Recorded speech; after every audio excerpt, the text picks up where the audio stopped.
Amelia Vance, the formidable CEO of Viridian Innovations, a name synonymous with innovation, strategic foresight, and an almost intimidating resolve, navigated a world of meticulously curated perfection.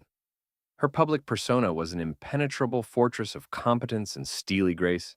Every facet of her existence, from her sharp, tailored suits to her precisely articulated speeches, engineered to project an image of unassailable success. She commanded boardrooms with the same effortless authority with which she dictated the future of technology, her gaze rarely wavering, her decisions rarely questioned. Yet, beneath this glittering, impregnable facade, within the gilded cage of her extraordinary achievements, lay a silent, devastating truth. Her 7-year-old daughter, Lily, had not genuinely smiled in years.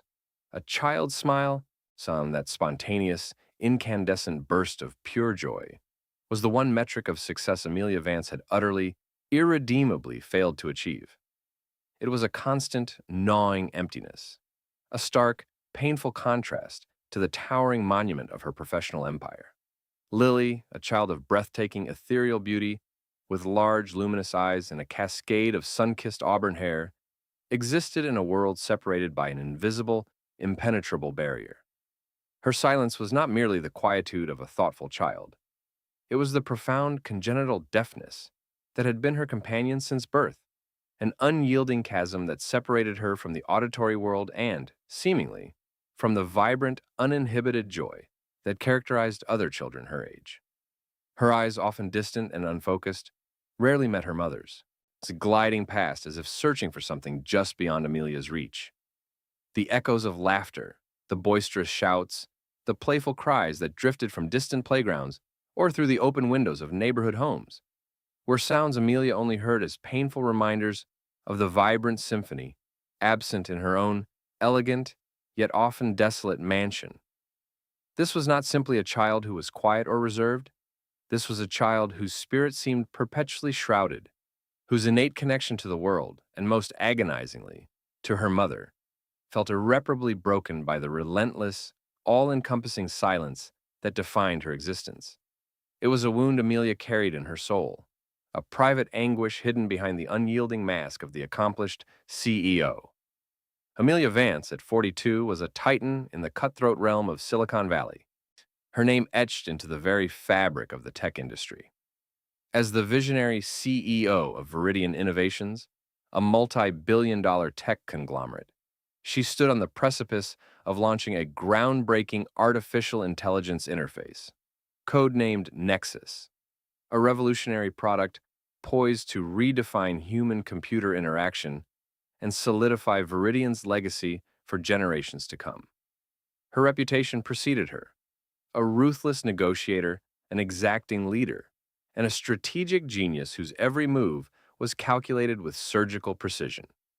Her personal narrative, often lauded in business journals, spoke of a self-made woman who clawed her way from modest beginnings to the zenith of corporate power, building Viridian from a scrappy startup into an industry behemoth. Her office, a minimalist masterpiece of glass, polished steel, and stark, nay angular lines, occupied the entire top floor of the Viridian Tower, offering breathtaking panoramic views of the sprawling city she helped shape. It was a physical manifestation of her towering ambition, a silent testament to her unwavering dominance. Yet, for all the external displays of power and control, for all the world-shaping influence she wielded, within the confines of her private life lay a sanctuary of sorrow, a solitary space where her invincibility dissolved, leaving behind a raw, aching vulnerability. The core of her anguish, the epicenter of her deeply hidden conflict, was Lily. 7 years old, profoundly deaf since birth, Lily inhabited a world that was a silent movie, a canvas devoid of auditory stimuli, a universe where the absence of sound created an immense, unbridgeable void. Amelia, with all her staggering wealth, all her vast network of connections, all her relentless drive and unyielding will, had found no cure, no miraculous intervention, no magic wand to bridge the vast chasm of silence that separated her from her daughter. She had spared no expense, leaving no stone unturned in her desperate quest for a solution. The specialists she consulted were the creme de la creme, globally renowned experts in pediatric audiology and developmental psychology.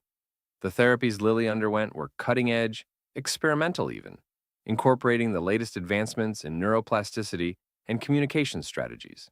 Lily attended an exclusive private school, meticulously tailored for children with special needs, boasting a staff to student ratio that ensured individualized attention and specialized support. Yet, despite this formidable arsenal of resources, Lily remained profoundly withdrawn, her delicate features often expressionless, her interactions minimal, her small world a meticulously controlled environment that paradoxically seemed to stifle rather than ignite her spirit. Her rare smiles, when they appeared, were fleeting, polite shadows, almost practiced, never the genuine, unrestrained bursts of pure, unadulterated joy that Amelia yearned for with every fiber of her being. That elusive, authentic smile was a constant, excruciating ache in Amelia's soul, a palpable void in a life that, on the surface, lacked nothing.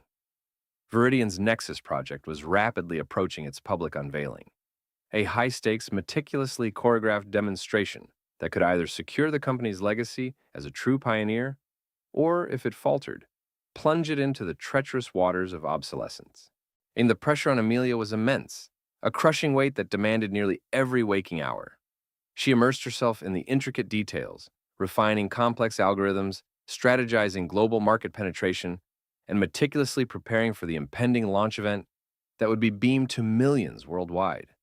This intense, all-consuming professional pressure, rather than distracting her, only exacerbated her profound personal guilt.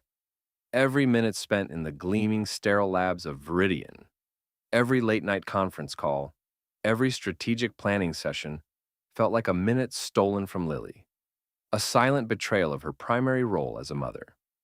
Yet, conversely, every minute spent with Lily often felt like a stark, painful reminder of her own deep-seated inadequacy, her inability to truly connect, to penetrate the silent fortress her daughter had built around herself.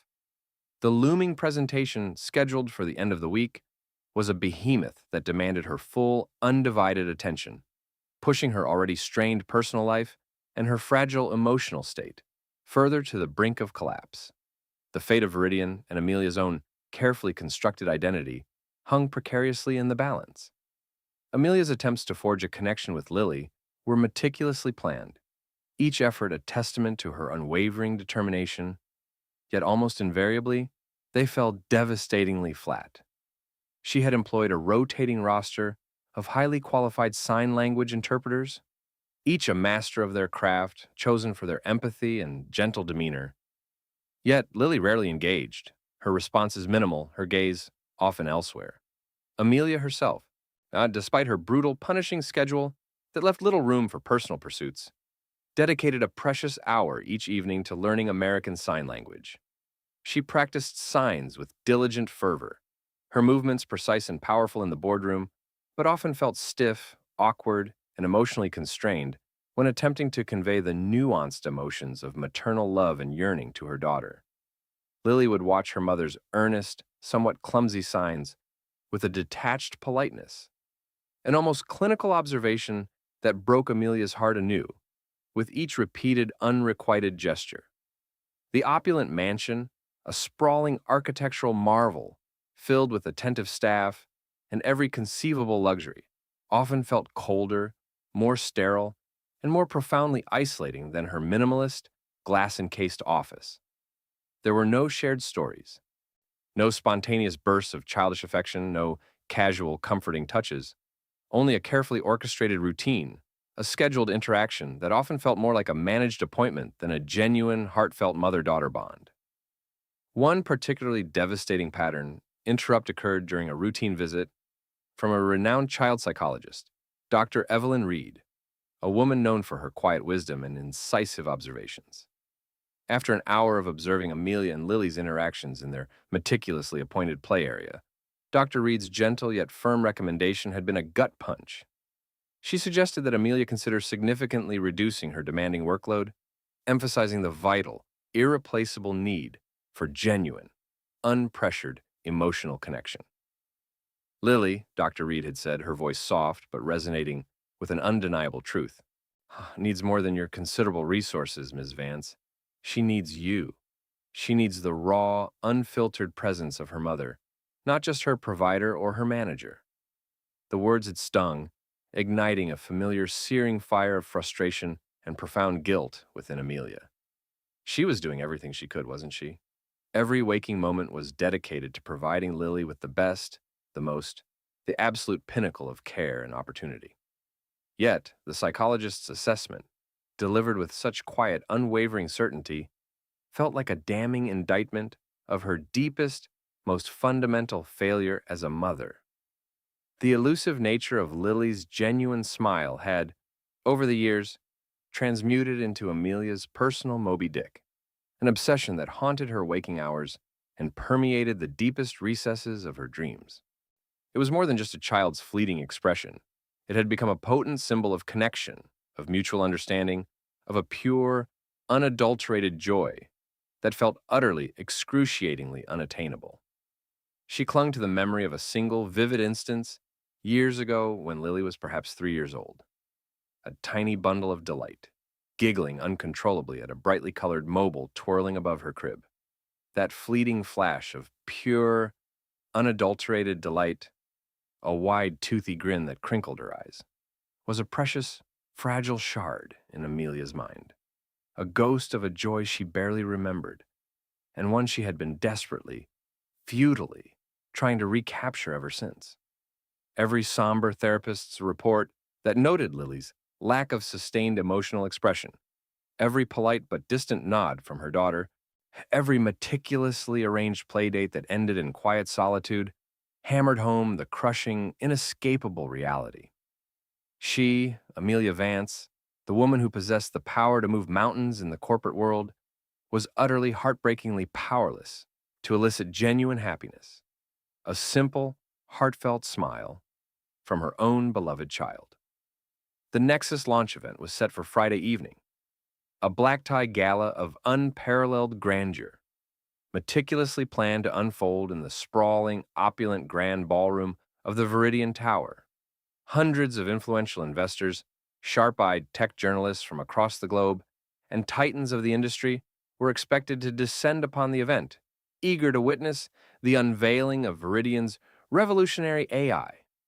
Amelia, against the cautious advice of her meticulously efficient PR team, had made an unprecedented and deeply personal decision. Lily would attend. Ostensibly, the public relations narrative would spin it as a carefully orchestrated moment to showcase a softer side of Amelia, presenting her as a devoted family woman amidst the formidable corporate shark tank. Privately, however, it was a desperate, almost irrational impulse, a gamble born of profound maternal yearning. Perhaps the sheer spectacle of the gala, the dazzling lights, the hushed murmurs of the elegant crowd, the palpable energy of innovation, might somehow miraculously elicit a reaction, a flicker of engagement, a spark of interest in Lily's often distant eyes. Or perhaps it was simply her deep-seated, almost primal desire to have her daughter physically near her, even in the most inappropriate and professionally risky of settings, and a yearning for proximity in the face of such profound emotional distance. The security detail had been briefed with military precision, a quiet, secluded corner arranged for Lily and her primary interpreter, ensuring a degree of comfort and privacy. Yet, the underlying tension in Amelia was a palpable, almost suffocating weight. She was risking not only her meticulously crafted professional image, but, far more importantly, exposing Lily to a sensory overload that could easily backfire, potentially deepening her already profound withdrawal and further cementing her isolation. Yet, the unshakable conviction that something had to change, that she simply could not continue in this sterile, silent, emotionally distant existence, propelled her forward, a silent, desperate prayer clinging to her heart. As the final, meticulous preparations for the gala unfolded around her, a whirlwind of activity and hushed commands, Amelia found herself standing alone in Lily's spacious, impeccably decorated room. The room was a symphony of soft pastels and plush fabrics, filled with expensive, often untouched toys. Lily was already dressed in a delicate sapphire blue gown, its shimmering fabric complementing her auburn hair. Her small face, a picture of serene, almost melancholic beauty.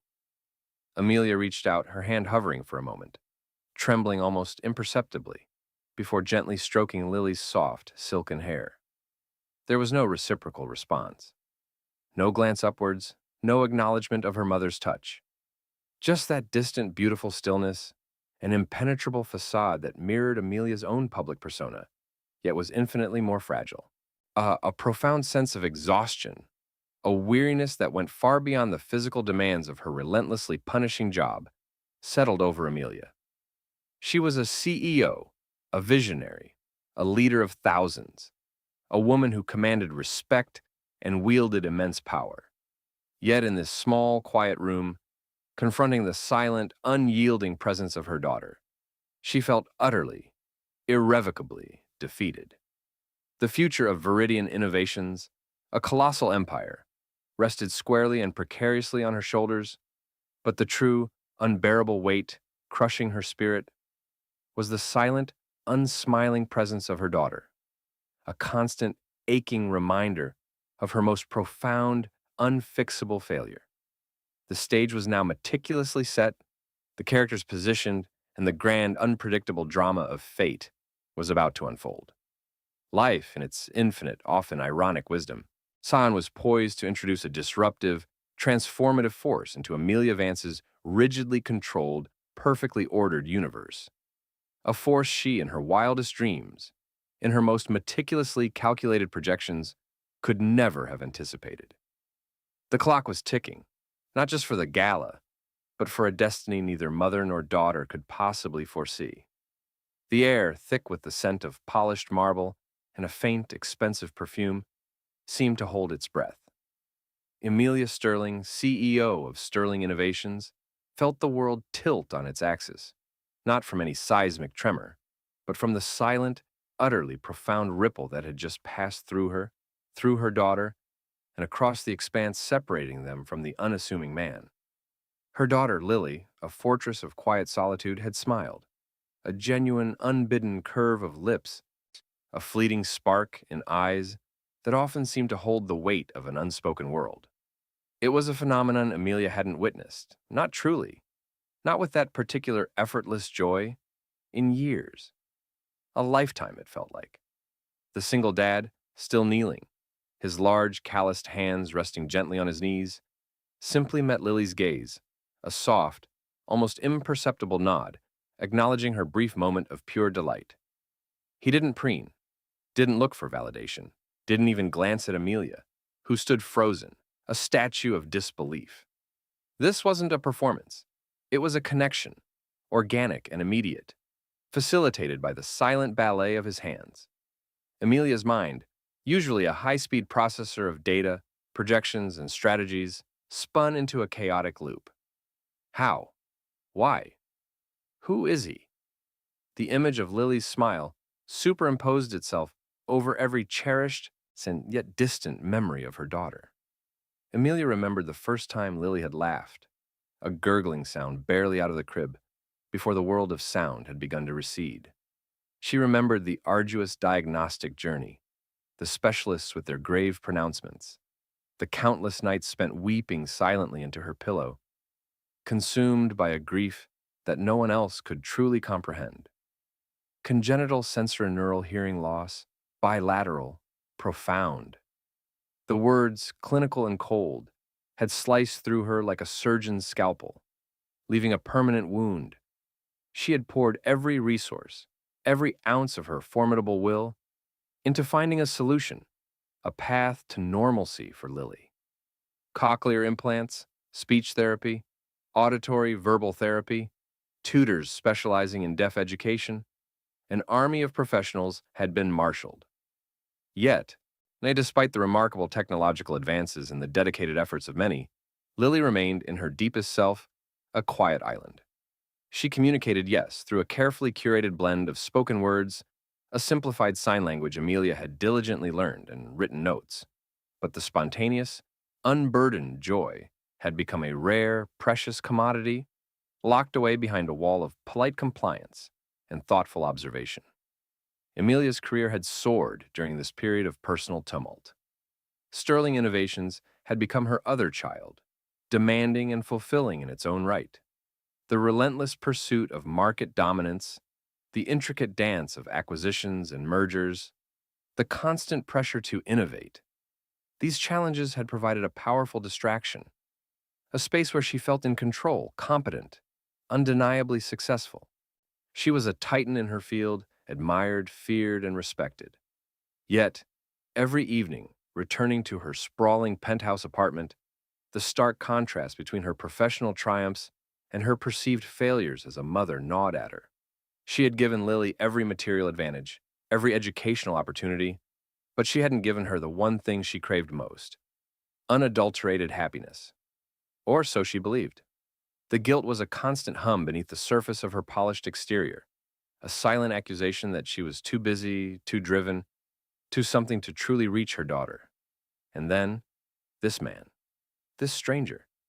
With a few fluid movements of his hands, he had dismantled years of emotional scaffolding, bypassing all the carefully constructed barriers, and elicited from Lily a genuine, dazzling smile.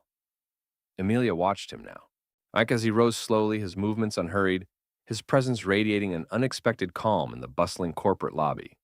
He was dressed simply, a plain button-down shirt and worn jeans, a stark contrast to the tailored suits and designer dresses that populated the Sterling Innovations headquarters. His face, though etched with the faint lines of life's struggles, held an intrinsic kindness, a quiet dignity that was disarmingly authentic. He wasn't overtly handsome in the conventional sense, but there was an honest, open quality to his eyes that made them compelling. He carried a slightly worn leather messenger bag slung across his chest, suggesting a life lived less in boardrooms and more, perhaps, in libraries, workshops, or parks. Who was he? Amelia racked her formidable memory. She knew almost every face in her building, especially those who ventured into the executive wing. He was not an employee, not a regular visitor. He hadn't been attending any of the scheduled meetings. He had simply been there. A serendipitous encounter born of Lily's momentary fascination with the lobby's elaborate water feature and Amelia's momentary lapse in direct supervision. It felt like an act of fate, or perhaps a cruel reminder of her own limitations. Lily, usually quick to return to her mother's side, lingered. Her small head, usually held with a quiet reserve, was now tilted slightly, her gaze fixed on the man.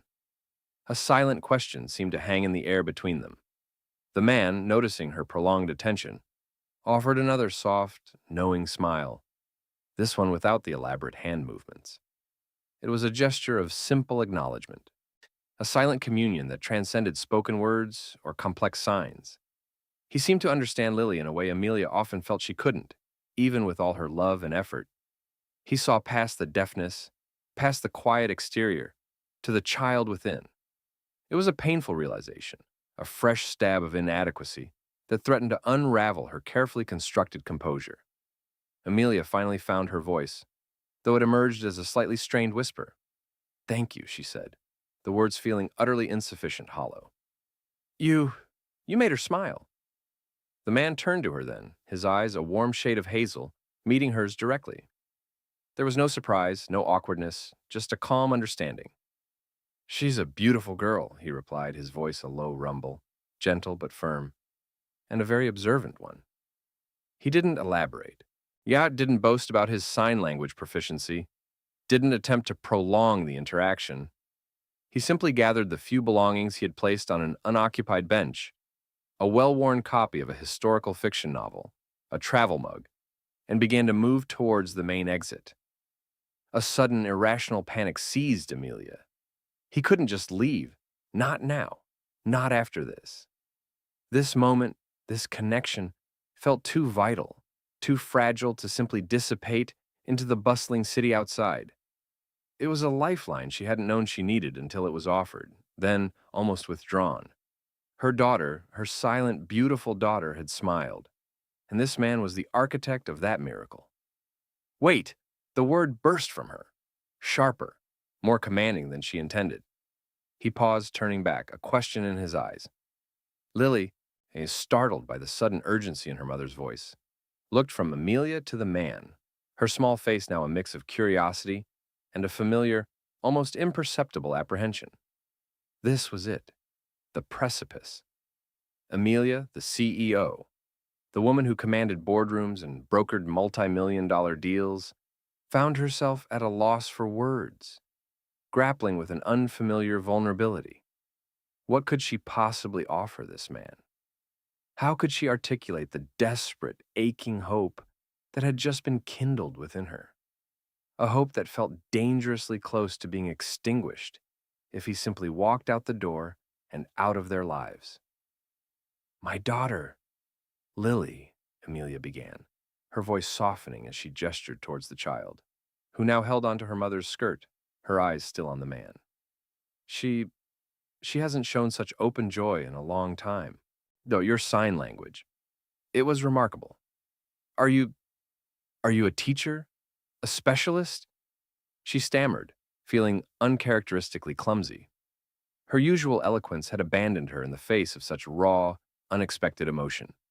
She needed to know his name, his profession, anything that would give her a handle on this unprecedented situation.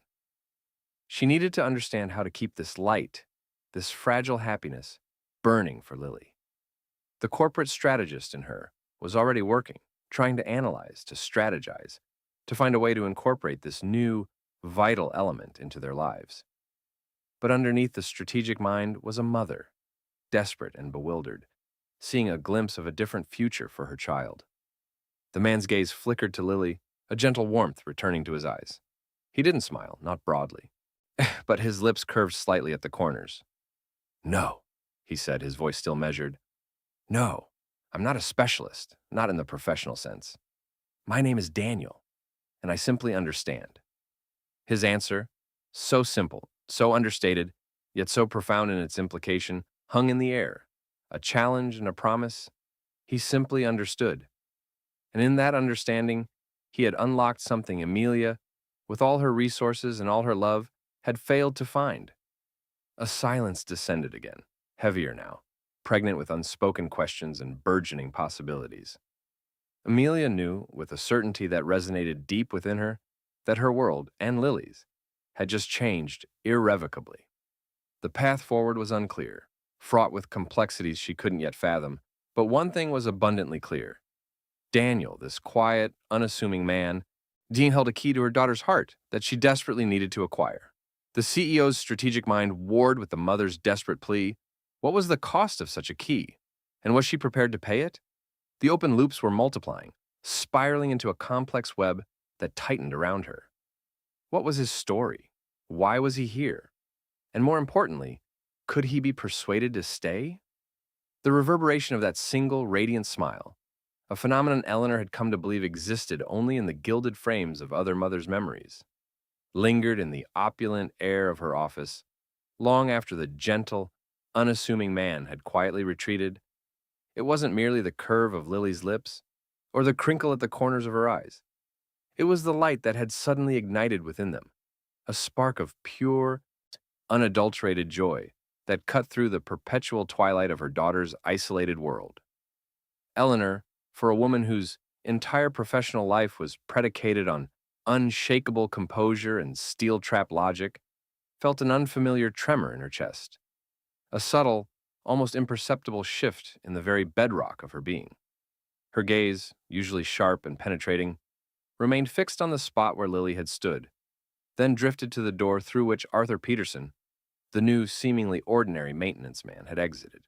Her mind, a high-performing engine of strategy, analytics, and relentless problem-solving, suddenly stalled, a complex algorithm confronting an utterly unforeseen variable. She had poured unimaginable resources into Lily's well-being. The world's leading pediatric audiologists, the most lauded specialists in deaf education, so speech therapists who charge by the minute, meticulously curated sensory playrooms, even a series of equine therapy sessions on a sprawling ranch upstate. Every expert had offered their prognosis, their meticulously crafted methodologies, their expensive, often sterile solutions. None, not a single one, had ever elicited that specific, luminous expression from her daughter. And yet, this man, this art, in a fleeting, unscheduled moment, amidst the hum of corporate machinery, with nothing but the fluid poetry of his hands, had accomplished what years of dedicated, well-funded effort had failed to do. The irony was a bitter, unsettling taste on her tongue. Lily, still basking in the afterglow, now turned to her mother, her small hands tentatively mimicking one of Arthur's earlier signs, a graceful arc that spoke of flight or ascent. Yet her eyes, still shining, pleaded for understanding, for a continuation of this newfound dialogue. Eleanor, usually so adept at interpreting Lily's nuanced expressions, felt a pang of inadequacy. She understood the gesture, yes, but not the profound emotional landscape it now represented for her daughter. She reached out, pulling Lily into a tight embrace, burying her face in the soft, fragrant expanse of her daughter's hair. This hug was different. It wasn't the usual protective, somewhat melancholic clasp. There was an unfamiliar tenderness, a thread of hope, interwoven with a potent, disorienting jealousy. How dare this stranger unlock something in her child that she, Eleanor Vance, the CEO who moved markets and commanded empires, could not? The thought was immediately followed by a wave of crushing guilt. It wasn't about her, it was about Lily. And Lily was happy. Lily was, for a precious moment, connected. This man, Arthur Peterson, had given her daughter a gift, and the maternal instinct in Eleanor, long sublimated beneath layers of professional ambition and stoic resilience, recognized its immeasurable value. Over the next few days, a subtle, almost imperceptible shift occurred within the meticulously calibrated ecosystem of Vance Enterprises. Eleanor, who typically maintained a formidable distance from all but her most senior executives, found herself subtly altering her routines. Her coffee breaks, once solitary and efficient, now coincided with the times Arthur was likely to be traversing the main corridors, ostensibly en route to a malfunctioning HVAC unit or a flickering fluorescent light. Her walks through the open-plan office, while usually swift and purposeful, became slower, her gaze lingering just a fraction of a second longer on the periphery, searching. Not for him, she told herself, but for any sign. A ripple, an echo of that earlier, miraculous interaction. And she found them. Not grand gestures, but fleeting, almost invisible moments. Lily, who had begun spending more time in Eleanor's office, ostensibly doing her homework or drawing, would often tilt her head, listening with her eyes, whenever Arthur's presence was detected nearby. A casual wave from Arthur in the hallway, acknowledged with a bright, enthusiastic sign from Lily that Eleanor recognized as friend or hello. A shared, knowing smile over a spilled pencil box, instantly understood and silently acknowledged between them. These weren't the product of specific instruction or arrangement. No, they were organic, spontaneous, born of an authentic connection that bypassed the need for spoken words entirely.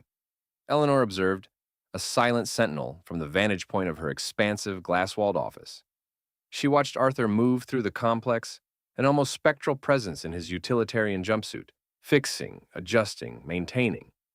He was meticulous in his work, efficient, always polite, if somewhat reserved. He rarely made eye contact with anyone for more than a necessary moment, his focus seemingly absolute on the task at hand. Yet, there was an underlying current of quiet strength to him, a subtle dignity that belied his unassuming role. Her initial impulse, born of her CEO persona, was to acquire, to analyze, to replicate. She considered commissioning a report on Arthur's background, probing into his past, understanding the origins of his remarkable skill. But a deeper, more primal instinct held her back. This wasn't a business acquisition. It was something fragile, something precious. To dissect it might be to destroy it. Instead, she found herself engaging in a new kind of observation, one driven by raw maternal instinct rather than corporate strategy. She recalled the sterile silence of Lily's early childhood, the frustrating attempts with various auditory aids that yielded only garbled noise, the specialist's grim faces, the hushed consultations, the endless, soul-crushing cycle of hope and disappointment. Eleanor had built Vance Enterprises into a titan, a fortress of innovation and success, largely through sheer force of will, an almost pathological need to control every variable. Yet, with Lily, she had always felt adrift, helpless, in facing a problem for which her formidable intellect and resources offered no readily apparent solution. The world of sound was closed to her daughter, and by extension, a part of Lily remained closed off from Eleanor. Arthur, however, seemed to possess a key to that hidden chamber. He didn't pity Lily, nor did he treat her with the exaggerated gentleness that well-meaning adults often employed. He simply communicated. He saw her, not her deafness. This was a revelation that shook Eleanor to her core, forcing her to confront the subtle, unconscious ways she herself had perhaps contributed to Lily's isolation, even with the best intentions. Had her relentless pursuit of a cure or mitigation inadvertently overshadowed the simple need for understanding and acceptance? One afternoon, Eleanor found herself in the break room, a rare deviation from her usual private dining, ostensibly for a different blend of herbal tea. Arthur was there, quietly eating a sandwich, his gaze distant, lost in thought. He didn't notice her at first. He pulled a worn, slightly crumpled photograph from his wallet, a habit she'd noticed him performing before. It was a picture of a young girl, perhaps 5 or 6, with bright, mischievous eyes and a gap-toothed smile. He ran his thumb gently over the image, a faint, almost imperceptible melancholy shadowing his features. The girl in the picture was clearly not Lily. This wasn't just a man with a talent. He was a father, too, a single dad, as her assistant had discreetly informed her in an earlier, almost surreptitious briefing. A sudden, sharp pang of empathy shot through Eleanor. She, too, understood the unique burden and fierce love of single parenthood, albeit from a vastly different economic perch. The countless sleepless nights, the constant balancing act, the perpetual worry. What were his struggles? What story lay behind the quiet competence and the profound sensitivity he displayed? "She's beautiful," Eleanor said, her voice surprisingly soft, a stark contrast to her usual authoritative tone. Arthur startled, quickly tucking the photo back into his wallet, a flush creeping up his neck. "Oh, Miss Vance, I didn't hear you." "Eleanor, please," she corrected gently, a rare offering of familiarity. "And it's quite all right." "Your daughter?" He nodded, a brief, guarded smile touching his lips. "My daughter, Maya. She's 9. A pause, then a hesitant addition. She's also deaf." The words hung in the air, a sudden and a powerful illumination. The pieces of the puzzle began to click into place, coalescing into a coherent, deeply poignant picture. Of course, this wasn't just a skill acquired. It was a language born of necessity, of love, of the daily reality of raising a child in a silent world. The profound empathy, the effortless communication with Lily. It all made perfect, heart-wrenching sense. He wasn't just a maintenance man. He was a fellow traveler on a path Eleanor had walked largely alone, or so she had felt. A complex tapestry of emotions unspooled within Eleanor. Relief that his talent wasn't some inexplicable anomaly, but rather a testament to his devotion, a newfound respect for his journey, and a strange, powerful sensation of kinship. He understood, in a way no one else truly could, the unique joys and profound challenges of raising a deaf child. He knew the silent battles, the victories measured in small, unexpected smiles. I I didn't know," Eleanor managed, her voice a little unsteady. She felt a deep, almost crushing shame for her earlier, superficial judgments, for reducing him to a job title. Arthur simply offered a small, understanding shrug. "It's not something I usually lead with." He looked down at his half-eaten sandwich. "People have their assumptions." His words struck a nerve, echoing the silent assumptions Eleanor herself constantly battled in the male-dominated corporate world. The judgment, the preconceived notions, the dismissal. She suddenly saw him not as an employee, but as an individual, a father, struggling in his own way, navigating his own challenges, and doing so with quiet grace. The re-engagement, the second hook that snared Eleanor's attention even more firmly than the first, wasn't a dramatic event. It was this quiet revelation, this shared understanding of a specific, deeply personal struggle. The image of Lily's smile, once a singular, astonishing miracle, now integrated into a larger, more resonant narrative of connection and shared humanity. Eleanor realized that Arthur Peterson was not just a means to an end for Lily's happiness. He was a person with his own story, his own heart, and a profound, unassuming wisdom that had subtly begun to unravel the rigid protective layers around her own. The CEO, who was always in control, suddenly felt profoundly out of her depth, and for the first time in a very long time, it wasn't an entirely unwelcome sensation. Many of the questions about Arthur's presence at Vance Enterprises, his specific path that led him here, and the full extent of his quiet resilience remained tantalizingly unanswered, drawing Eleanor deeper into a narrative she had never anticipated. The silence that followed the unprecedented burst of joy from Alara was not merely an absence of sound, it was a vast, echoing chasm in Amelia Sterling's meticulously constructed world. It hummed with the weight of revelation, the shattering of expectations, and the undeniable truth that something profoundly elemental had just shifted within the polished, sterile confines of her executive suite. Her daughter, Elira, usually a beacon of quiet resilience, had not just smiled, she had beamed, a radiant, uninhibited expression of delight that had never graced her features with such intensity.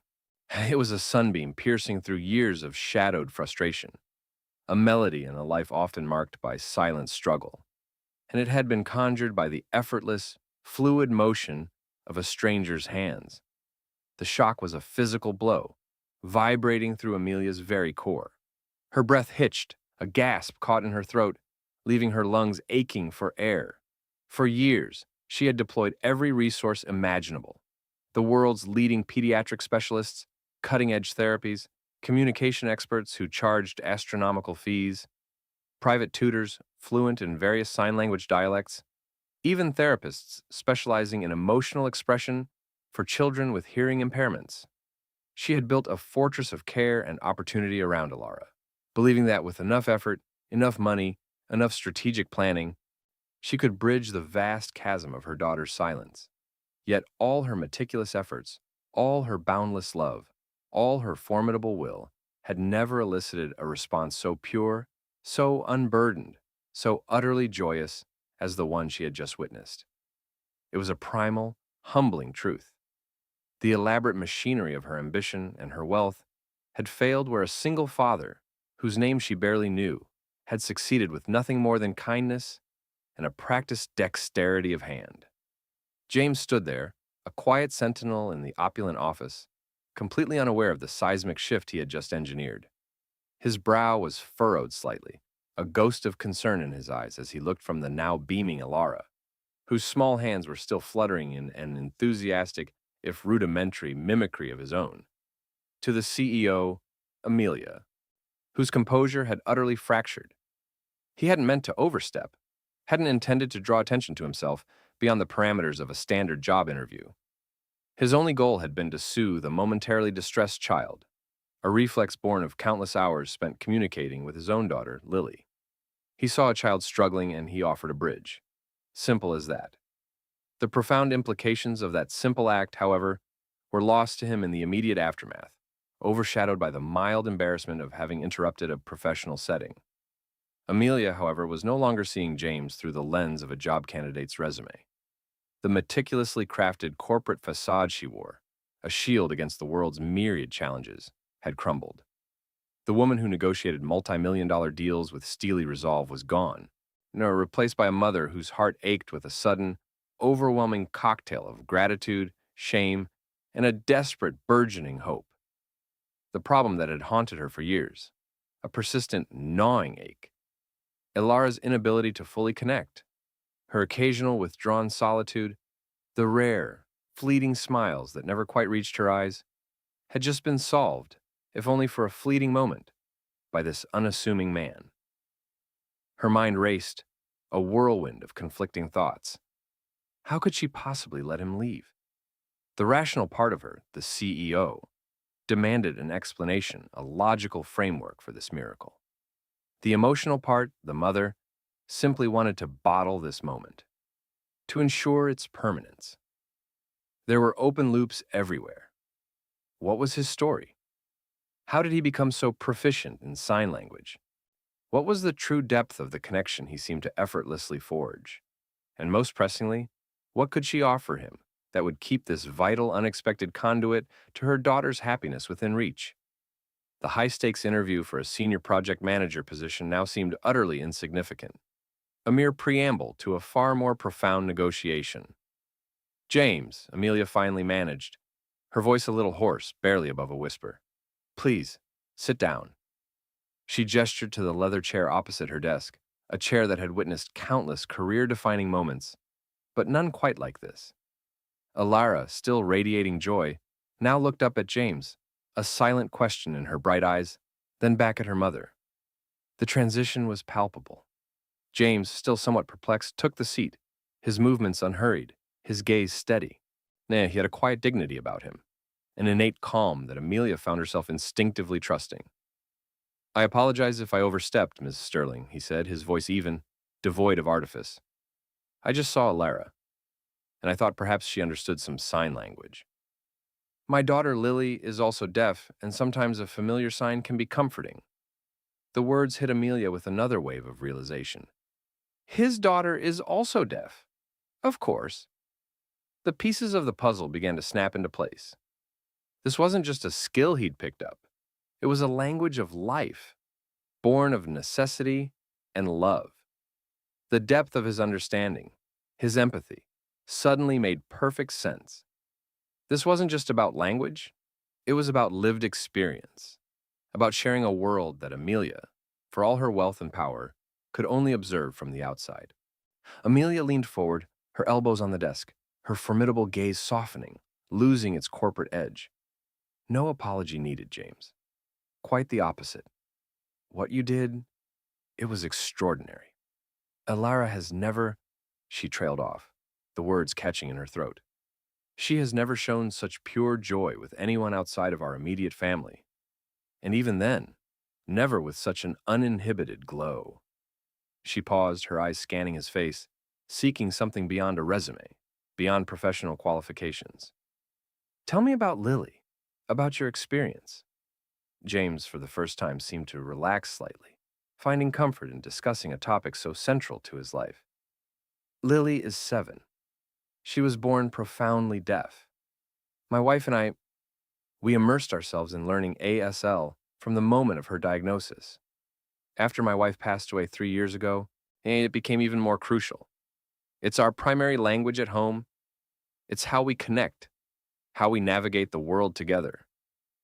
His voice was laced with a quiet strength, a resilience forged in the crucible of single parenthood and profound love.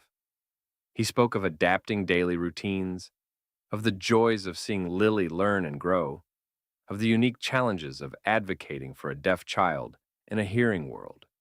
He described the nuances of communicating not just words, but emotions through the expressive dance of their hands and faces. As he spoke, Amelia watched not just his lips, but his hands, noting the subtle, unconscious gestures he made, an almost continuous stream of silent communication that underscored his words. She looked at Alara, who was now quietly drawing in a corner, but occasionally glanced up at James. I saw lingering warmth in her expression that sent a fresh surge of hope through Amelia's chest. The air in the office, once charged with the cold precision of corporate ambition, now pulsed with a new, softer energy. A fragile bridge being built between two disparate worlds. James, Amelia interrupted, her decision solidifying, pushing aside the last vestiges of corporate protocol. The project manager role? It's an important one, yes. But I believe you possess a skill, a gift that is far more valuable to me and to us right now. She took a deep breath, preparing to articulate the unconventional offer forming in her mind. This was a deviation from every rule she lived by, a leap of faith driven purely by maternal instinct. I want to offer you a position, a new role, one that isn't on any organizational chart, and certainly wasn't what you interviewed for. James's expression shifted from quiet recollection to polite confusion. He knew this was a powerful CEO, and he respected her authority, but he couldn't quite grasp the direction she was taking. Ms. Sterling, I'm not sure I understand. My background is in operations management, supply chain optimization. Amelia held up a hand, silencing him gently. Your background, James, is undeniably impressive on paper, but what I witnessed today, that transcended any professional qualification. You connected with my daughter in a way no one else ever has. You brought her genuine joy, and that, to me, is invaluable. Her gaze was direct, unwavering. I want you to be Alara's primary communication specialist, her guide, her companion. I want you to work with her, to teach her, to build that bridge of connection that she so desperately needs, and that I, despite all my efforts, have failed to adequately provide. The words hung in the air, audacious and revolutionary. James was stunned. This wasn't a job. It was a life alteration. His primary purpose in seeking new employment was to secure a stable future for Lily, to provide for them both. The thought of a job so directly tied to a child, let alone a CEO's child, was completely unanticipated. He felt a prickle of caution. Ms. Sterling, I appreciate the offer, truly, but I am not a trained therapist or a professional educator. My experience is simply as a father communicating with his deaf child. And that, James, is precisely what makes you uniquely qualified, Amelia countered, her voice gaining strength, conviction radiating from her. Formal training can teach you theory, but it cannot teach you empathy, born of shared experience. It cannot teach you the patience, the understanding, the innate connection that you so clearly possess. You understand her world because you live it with Lily. You speak her language, not just with your hands, but with your heart. She stood up, walking around her expansive desk to stand before the panoramic window overlooking the bustling city. The corporate empire she had built stretched out beneath her, a testament to her ruthless efficiency and strategic brilliance. But for the first time in years, the view felt hollow, secondary to the small, vital miracle that had unfolded minutes ago in this very room. She turned back to James, her eyes glistening. I've tried everything, every expert, every therapy, every form of enrichment, and while Ilara is a bright, resilient child, there's always been a part of her that remained just beyond my reach. Until today. You opened a door, James. A door to her happiness, to her full expression. I can't let that door close. The compensation, she continued, her voice firm, addressing the practicalities, would be commensurate with the significance of the role, more than generous. And I would ensure you have all the resources you need, including flexible arrangements to accommodate Lily's schedule and needs. We would provide housing, support for Lily's education, whatever it takes to ensure both you and Lily are comfortable and thriving. She was offering not just a job, but a complete ecosystem of support, an unprecedented investment fueled by desperation and profound hope. James sat in silence, processing the enormity of the offer. He thought of Lily, of their modest apartment, of the constant worry about job security and providing for her future.